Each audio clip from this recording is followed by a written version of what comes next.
ধরুন আপনার নিকটাত্মীয় ব্যবসার কাজে প্রায় ইউরোপ আমেরিকা ঘুরে বেড়ান আর প্রতিবারই লাগেজ ভর্তি করে চকলেট আনেন আর সবাইকে উপহার দেন।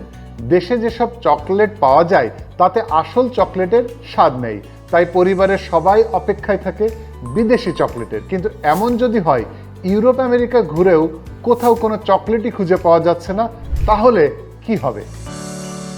হয়তো আগামী 40 বছর পর এই সময়টায় আসবে যখন দোকানে দোকানে ঘুরেও চকলেট পাওয়া যাবে না।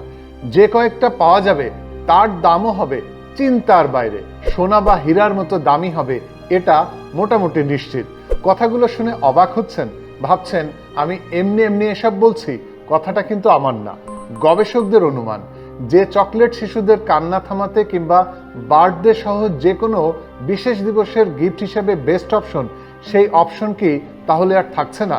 প্রশ্ন হলো, আজ থেকে 40 বছর পর কেন বিলুপ্ত হবে চকলেট? উত্তরে যাবার আগে চকলেট এলো কিভাবে সেই গল্পটা জেনে আসি আগে।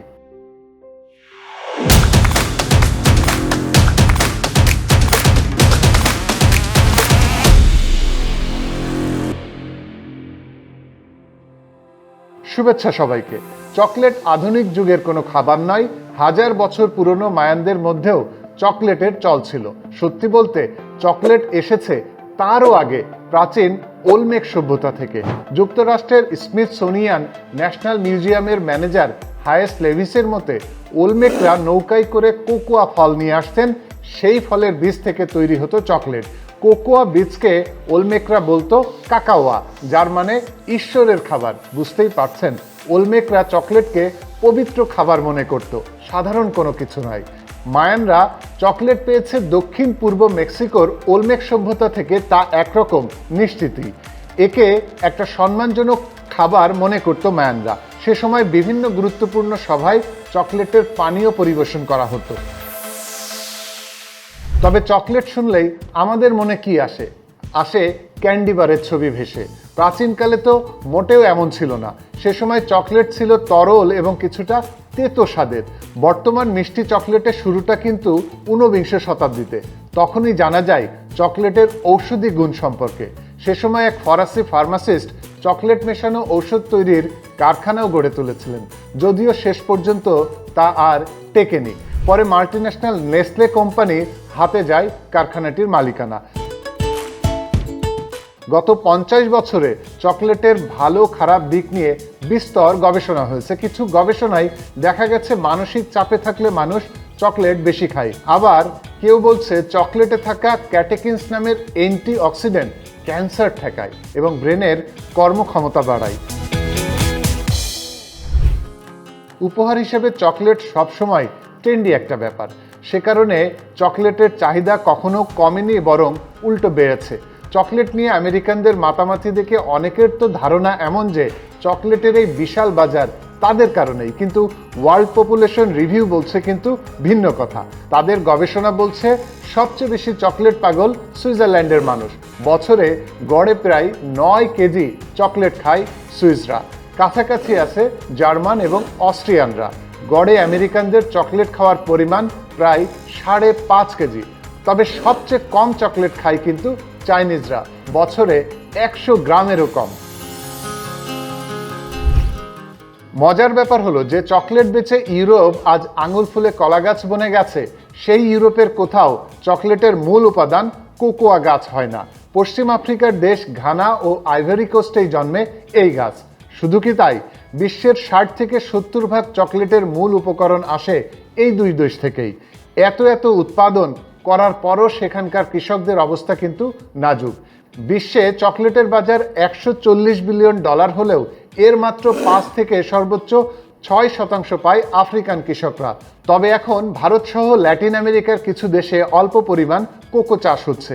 মাথায় নিশ্চয়ই ঘুরপাক খাচ্ছে, এত পরিমাণ চকলেট উৎপাদিত হলে বিলুপ্তির কথা কেন বলছি? উত্তরটা হলো অতিমাত্রার গরমের জন্য।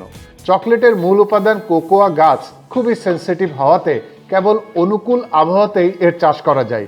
সাধারণত 20 ডিগ্রি সেলসিয়াস তাপমাত্রা কোকোয়া চাষের জন্য উপযুক্ত, সাথে প্রয়োজন প্রচুর বৃষ্টিপাত। কিন্তু গত কয়েক বছর ধরে তাপমাত্রা বৃদ্ধি ও অনাবৃষ্টির কারণে কোকোয়া চাষ অনেকটাই ক্ষতিগ্রস্ত হয়েছে এবং এখনো হচ্ছে। পাশাপাশি বৈশ্বিক উষ্ণতার ফলে উত্তর মেরুর বরফ গলে পানির উচ্চতা বাড়ছে উপকূলীয় অঞ্চলগুলোতে। যেহেতু সমুদ্র তীরবর্তী অঞ্চলেই কোকোয়া চাষ সবচেয়ে বেশি হয়, তাই সাগরের পানির উচ্চতা বাড়ার ফলে আবাদি জমির পরিমাণ কমে আসছে, ব্যাহত হচ্ছে কোকোয়ার উৎপাদন। তাছাড়া সোলেন শুট নামে এক ধরনের রোগ ছড়িয়ে পড়েছে কোকোয়া গাছে। এই রোগ হলে গাছ শুকিয়ে মারা যায়। বিগত 3 বছরেরও বেশি সময় ধরে আইভরি কোস্টের 13টি কোকোয়া গ্রোয়িং এরিয়ার মধ্যে 11টিতেই এই রোগ ছড়িয়ে পড়েছে। মোটা দাগে এসব কারণেই আইভরি কোস্টে চকলেটের উৎপাদন কমেছে 20 থেকে 25 ভাগ, আর ঘানার উৎপাদন কমেছে 35 ভাগ। যোগান কমে যাওয়ায় কোকোয়া বিনের দামও 1 বছরে বেড়েছে দ্বিগুণ। এসব বিষয় বিবেচনায় রেখে আমেরিকান পরিবেশবিদদের আশঙ্কা 2050 সাল নাগাদ পশ্চিম আফ্রিকার দেশগুলোতে তাপমাত্রা 2.1 ডিগ্রি সেলসিয়াস বেড়ে যাবে। তাহলে 2050 সালে পৃথিবী থেকে বিলুপ্ত হবে কি চকলেট? বাংলাদেশের কথায় যদি আসি, তাহলে এখানকার বেশিরভাগ চকলেটই আসে ভারত থেকে। কিন্তু এই চকলেটের দামের সাথে গুণগত মানের তফাৎ নিয়ে আমরা কেউ ভাবি না। আর আমাদের দেশের চকলেট মানেই তো সুগার বার, সেখানে চকলেটের ছিটে ফোঁটাও থাকে না। সাধারণত প্রতিটি কোকোয়া ফলে প্রায় 30টির বেশি বীজ থাকে। ফল পাকলে জাতভেদে ফলের রং লাল কিংবা গাঢ় হলুদ হয়। পাকার পর বীজ থেকে বের করে শুকিয়ে গুঁড়া করতে হয়। সাধারণত কোকোয়া বীজ থেকে প্রাপ্ত কোকো বিনের গুঁড়া এবং বাটার থেকেই চকলেট তৈরি হয়। ডার্ক চকলেট 50 থেকে 90 ভাগ পর্যন্ত কোকো বিন পাউডার ব্যবহার করা হয়। তার সাথে থাকে লেসিথিন নামে কেমিক্যাল আর চিনি। অন্যদিকে মিল্ক চকলেটে কোকো বিন থেকে 30 থেকে 50%, বাকি উপাদানের মধ্যে কোকোয়া বাটার, চিনি, দুধ ও ফ্লেভার মেশানো হয়। বাংলাদেশের তৈরি চকলেটের কোকো সলিড থাকে মাত্র 10 থেকে সর্বোচ্চ 20 ভাগ, চিনি থাকে 50 থেকে 60 ভাগ, আর বিদেশি চকলেটে কোকো সলিডই থাকে 50 থেকে সর্বোচ্চ 90 ভাগ, চিনি থাকে 10 থেকে সর্বোচ্চ 30 ভাগ। এখন আপনারাই বলুন, মানুষ কেন দেশীয় চকলেট খাবে? গণমাধ্যমের এই রিপোর্টটি দেখুন। এখানে তো স্পষ্ট বলা হচ্ছে চকলেটের মার্কেটের 60 ভাগ নিয়ন্ত্রণ করছে বিদেশি ব্র্যান্ডগুলো। এক্ষেত্রে আমরাও নিরুপায়। সেই জন্যই তো আত্মীয় স্বজন বিদেশে বেড়াতে গেলেই চকলেট নিয়ে আসার আবদার করি। কিন্তু বর্তমানে কোকোয়া বীজের উৎপাদন কমেছে আর বাড়ছে চাহিদা। সব মিলিয়ে সাধারণ মানুষের হাতের নাগালের বাইরেই চলে যাচ্ছে চকলেটের দাম। মোদ্দা কথা হলো, চকলেট বিলুপ্ত হওয়ার প্রসেস ইতোমধ্যেই শুরু হয়ে গেছে। কিন্তু এখনই অরিজিনাল চকলেটের দাম সাধারণ মানুষের হাতের নাগালের বাইরে। তার উপর বৈশ্বিক উষ্ণতা যে হারে বাড়ছে, তাতে আগামী কয়েক বছর পর চকলেটের অস্তিত্ব হুমকির মুখে পড়বে।